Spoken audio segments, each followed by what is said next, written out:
Hello सबैलाई सेवा अनि नमस्ते and welcome to the my mini blog. आज चाहिँ म सुँगुरको मासु र साग पकाउँदैछु गाइजहरू।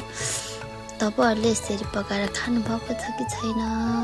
म चाहिँ एकदम मिठो लाग्छ कि म चाहिँ यो यति सुँगुरको मासु र होइन साग खानु पाएँ भने संसारै भुल्छु के।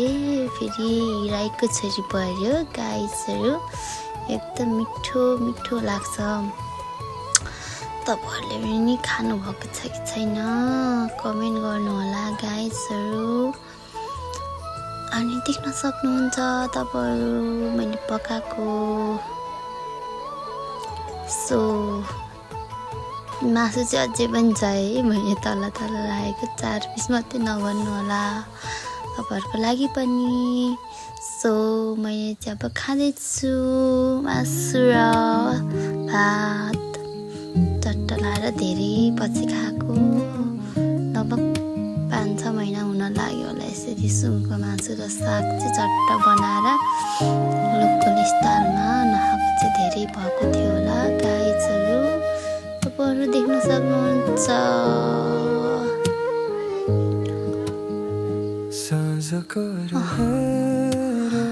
भुइँमा झरेको पनि खाने हो कि गाइजहरू, होइन छोड्ने त होइन नि, सुँगुरको मासु खाने हो। तस्वीर सजायो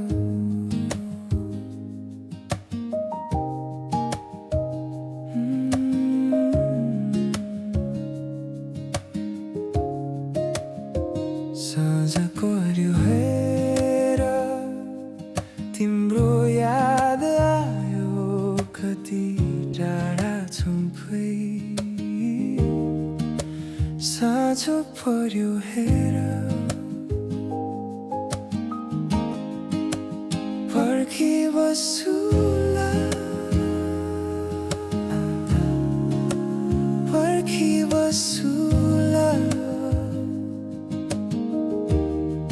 जति टाढा भए नि पर्खी बस्छुला पर्खी बस्छुला।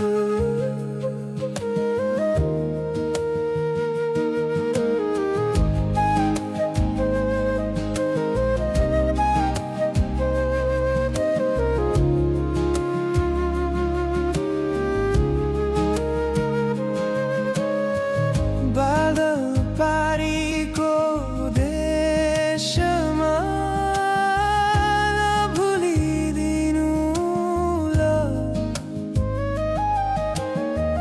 यो मनभरिको माया साँचेर राख्नु ल।